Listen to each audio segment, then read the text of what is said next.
A History of Rugby by Penny Hopkins, read by Chris Stafford.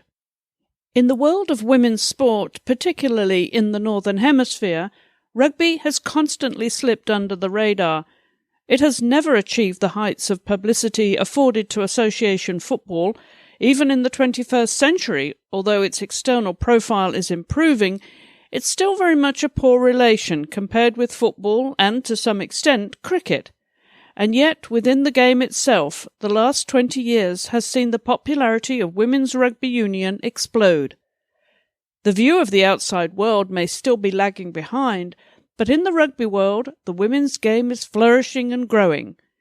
It may not receive the media coverage it deserves, but then what women's sport does. However, those in the know realise the game is on the move, and importantly, in the right direction. There will be more on this aspect of the sport in the latter part of this history. What of its origins? We know that the English Football Association banned women's football for 50 years, from 1921 to 1971, because we were told that it was quite unsuitable for females and should not be encouraged. So what about rugby? You would think that this would mean women's rugby was a non-starter, but actually it has a much longer but patchy and more surprising history than might be assumed.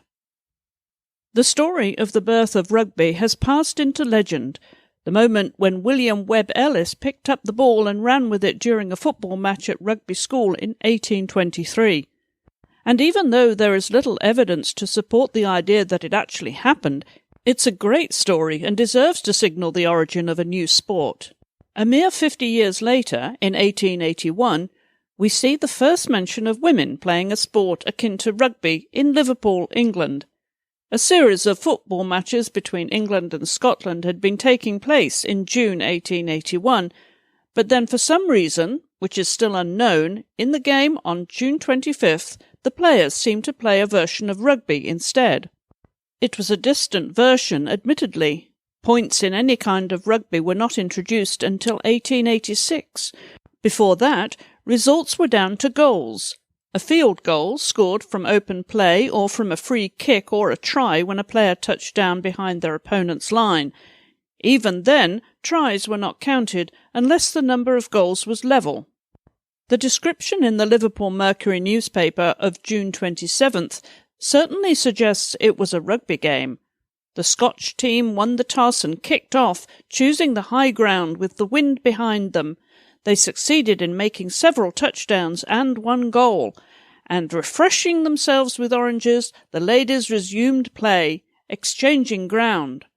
The Scotch team again forced the English on to their goal and had several touchdowns, but the English, by a spirited dash, managed to get the ball through and make a goal.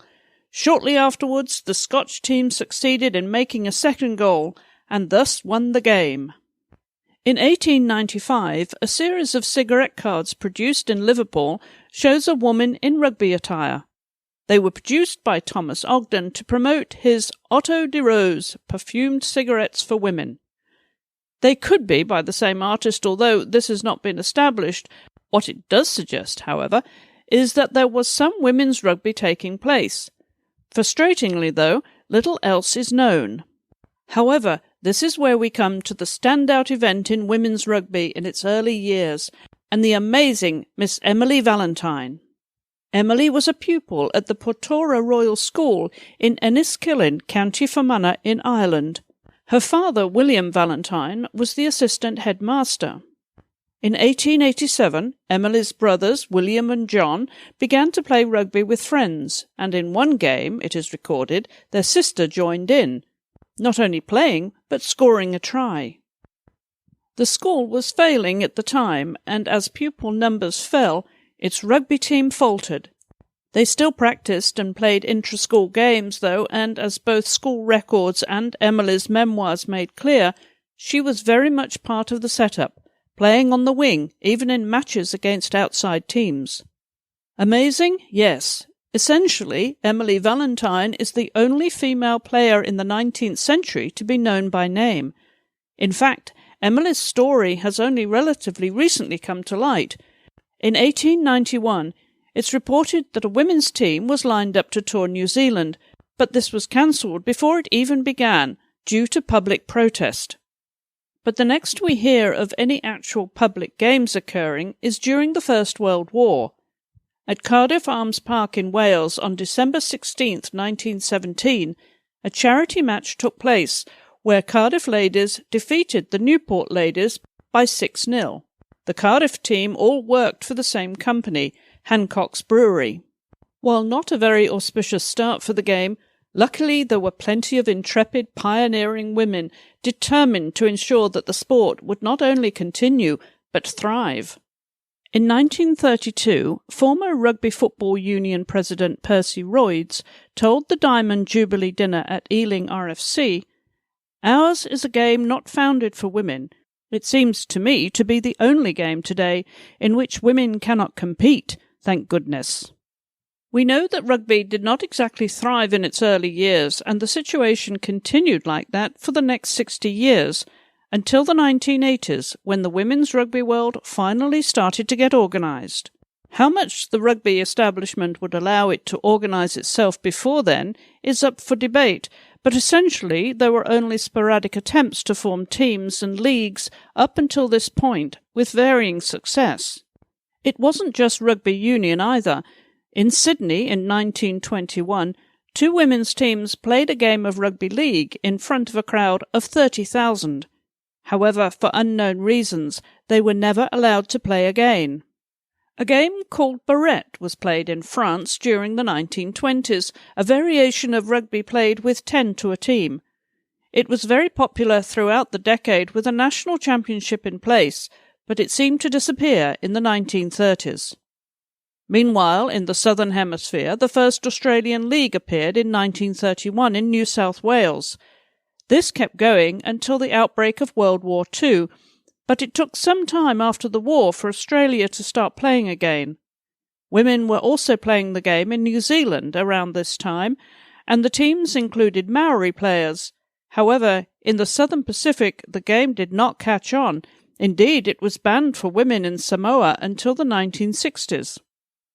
In 1953, 3 rugby league matches were played in the north of England to commemorate the accession to the throne of Queen Elizabeth II. They were supported seriously by the fans and wider community, but, like so much of women's sport, were treated with scorn by the press. The popularity of the Women's Rugby League in northwest England even led to the qualification of some female coaches at schools in the 1960s, including Winnie Powell at Wakefield St Austin's School, Kay Ibbotson at East Hull, and Betty Hale at Whitehaven. By the 1960s in Europe, there was a suggestion that perhaps women's rugby union was something to be pursued. In 1962, Edinburgh University fielded the first recorded women's team. The next year, the game had spread to universities in London, and by 1965 it had crossed the Channel to the universities of France. Once the women had graduated from university, they wanted to continue playing, and so other clubs started to be formed, but there is little documentary evidence of games at this point. On May 1st, 1968, the first recorded club match took place in France at Toulouse Femina Sports, in front of what was reported to be thousands of spectators.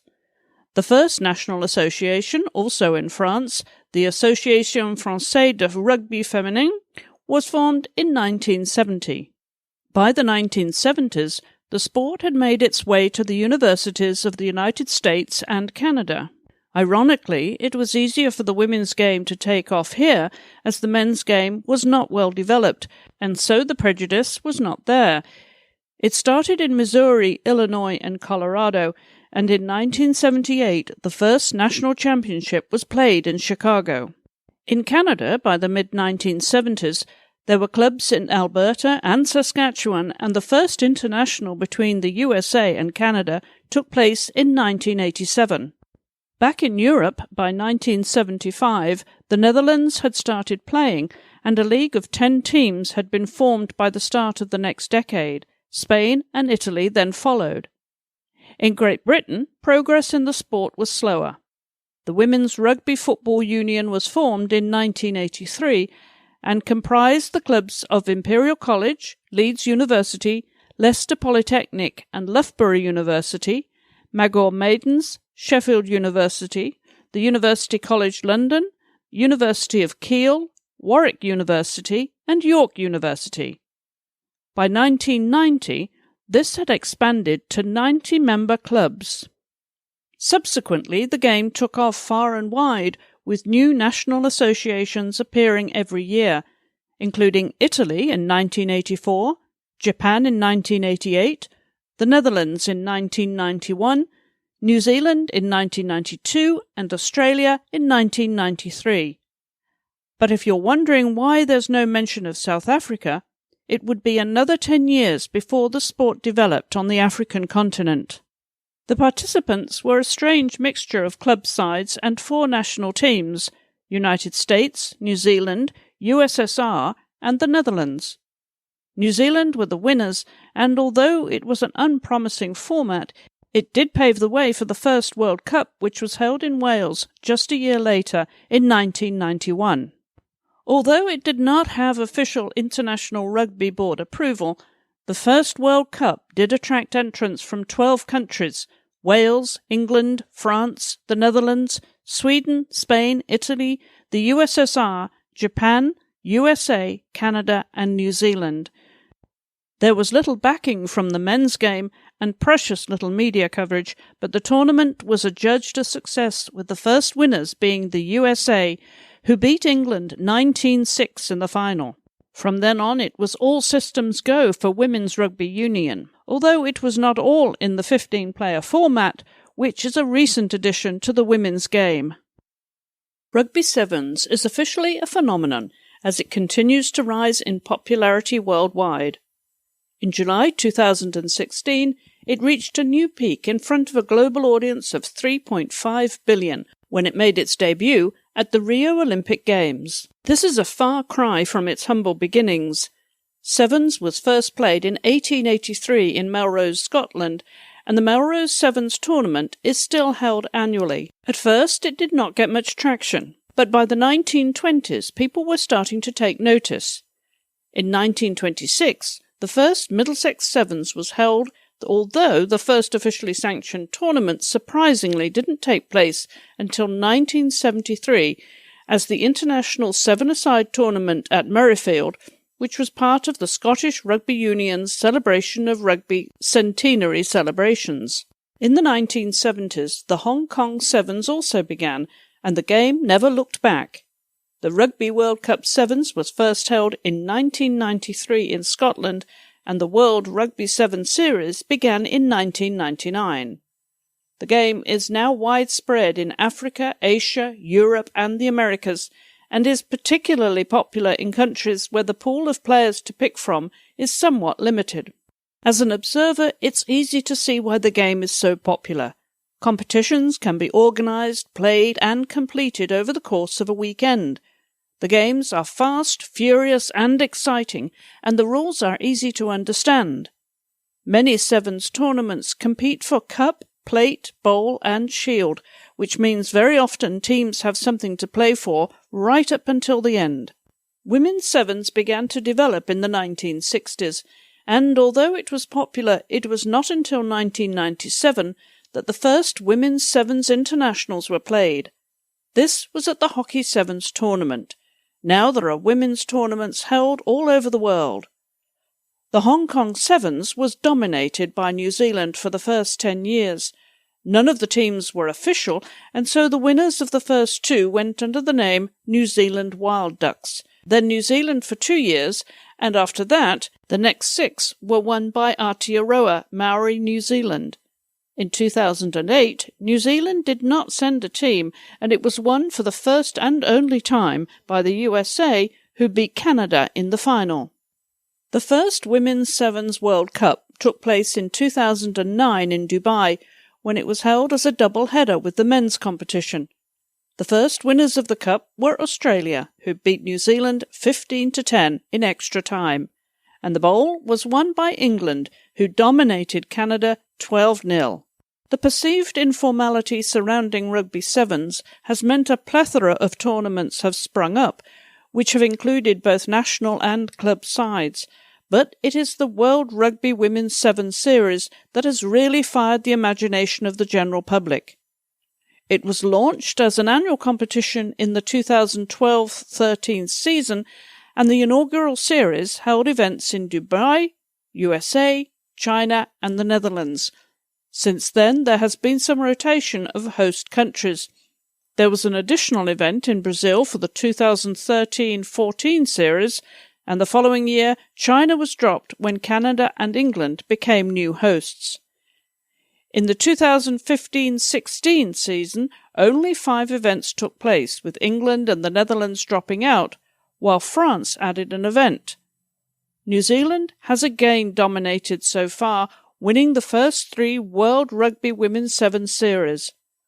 Australia beat the holders in the final to claim the 4th trophy, capping a fabulous year for the Aussies as they won both the series and the 2006 Rio Olympic gold medal.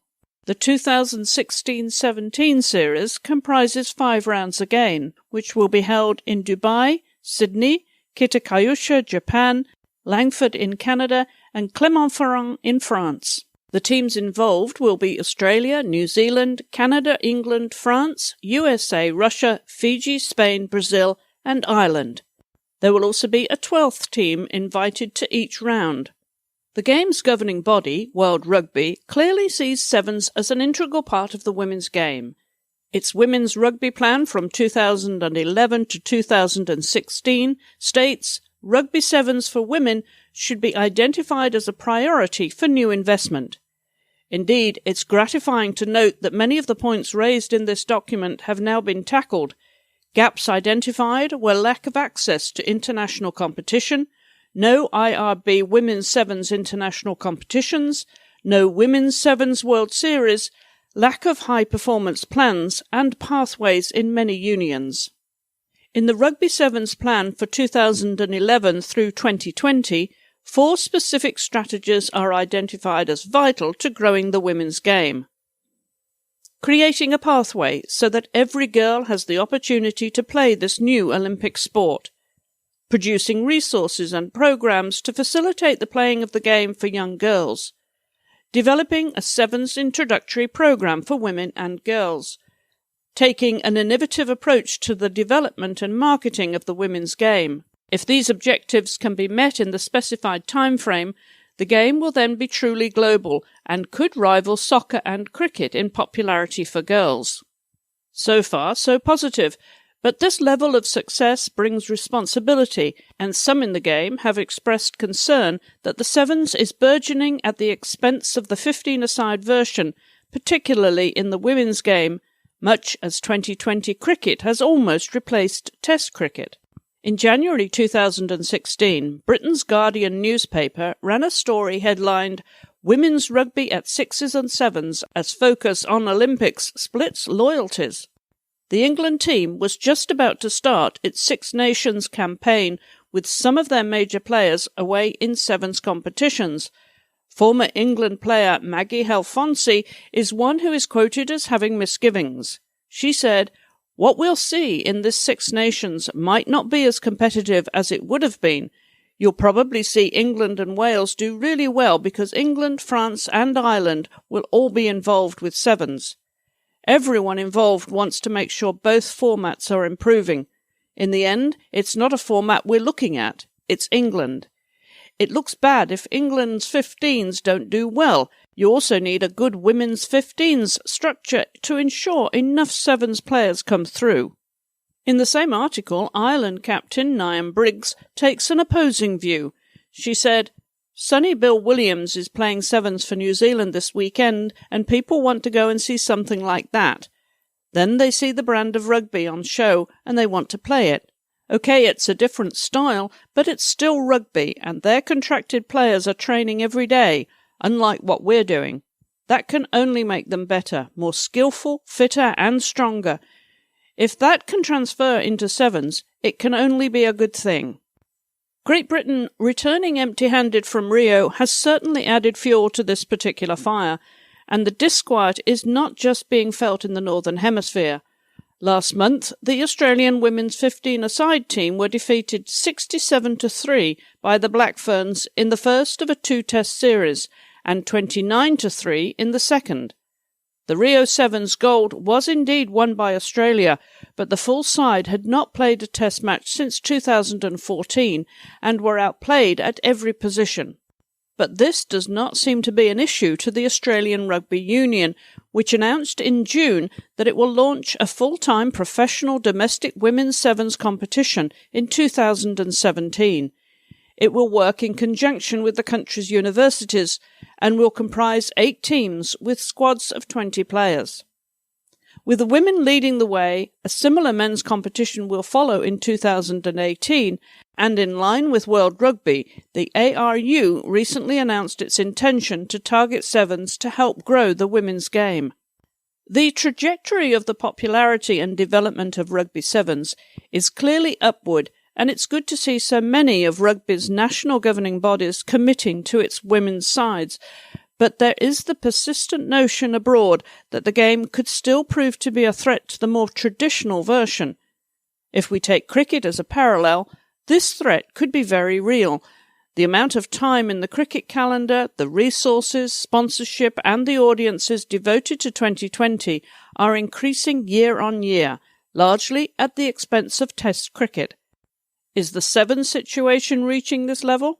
Probably not yet, but it is something of which World Rugby will have to be very much aware or face the consequences.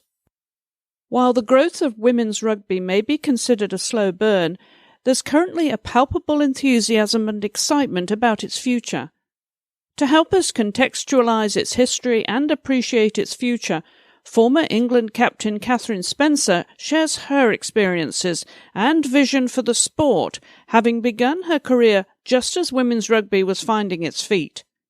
She captained England from 2007 to 2011, including at the 2010 World Cup, before retiring in 2011, having won 63 caps. Spencer grew up playing mini rugby with her brother. When she joined her local club, there was one other girl, and the odd comment of, "What's that girl doing on the pitch?" But generally she felt well supported. By the age of 10, she had won the club's Most Improved Player award, but then she ran into the all-too-common story of there being no girl teams beyond the under-12s. Nevertheless, she had been bitten by the bug, and even though she had to wait until university to play properly again, was undeterred. The 90s saw an explosion in the popularity and acceptance of women's rugby into the mainstream, and progress continued in the next decade. In 2007, the Women's Six Nations moved up a gear by syncing its organisation with the men's competition. As a result, Spain was dropped, Italy included, and ground allocation improved, as did media coverage. However, it's the World Cup that has captured the imagination of the general public. Spencer recalls her first World Cup in 2006, which was held in Canada. She said, "There was no marketing, no publicity. I remember one of the venues had a poster up outside advertising the club's AGM, but nothing about the upcoming World Cup fixture it was hosting." By 2010, a record crowd at the time of 13,253 saw New Zealand win their 4th World Cup in a row, beating England 13-10 at the Twickenham Stoop.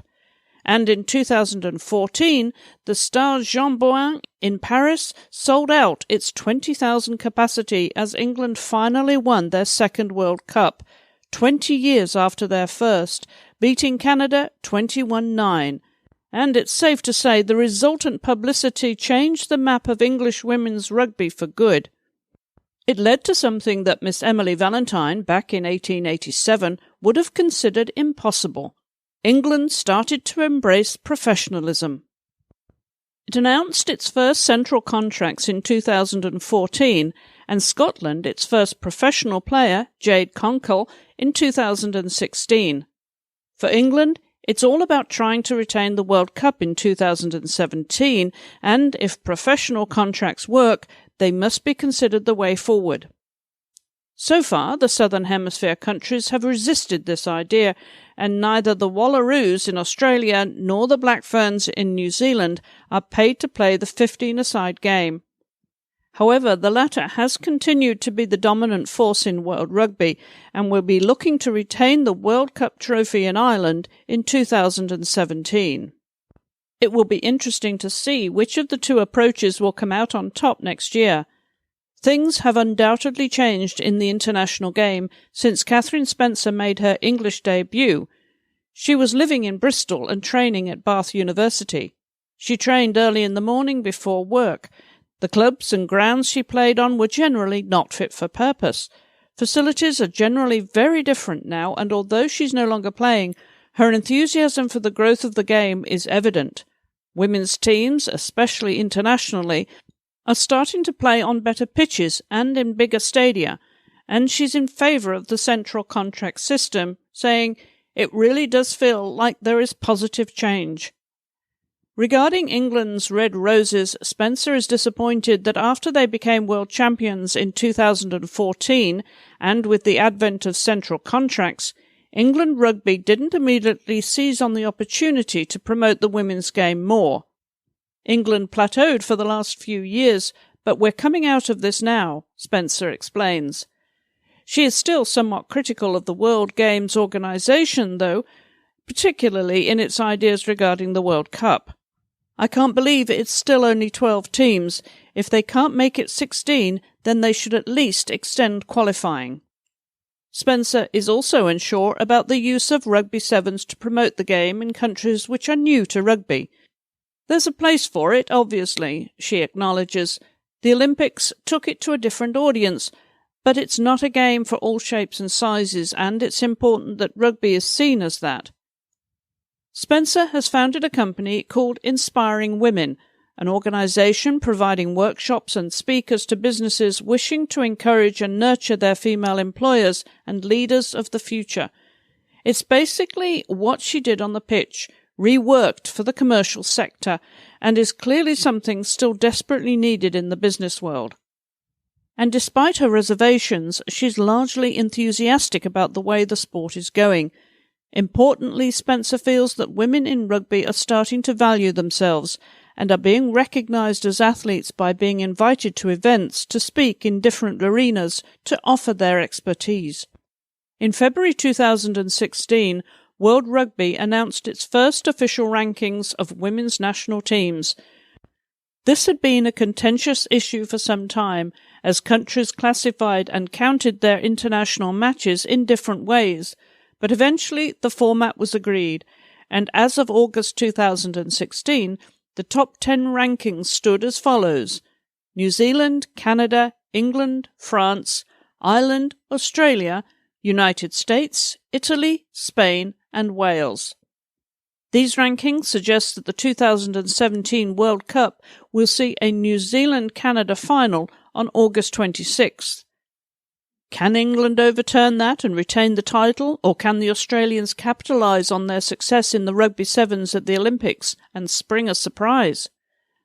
Women's rugby has come a long way in a relatively short period, although progress is still to be made to achieve global professionalism. Mainstream media coverage remains inconsistent and unreliable.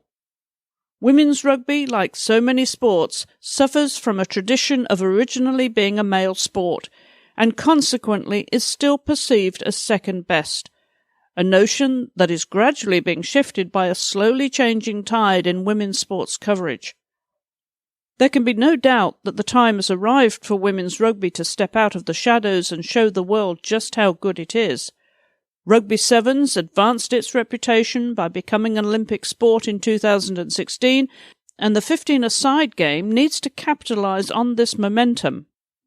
While rugby fans will reflect on the success and impact of the 2014 World Cup, it's clear that the 2017 tournament now has the responsibility of advancing the game to establish its credibility for generations to come. For more women's sports history and global women's sports coverage, please visit wispsports.com and join us on social media at wispsports.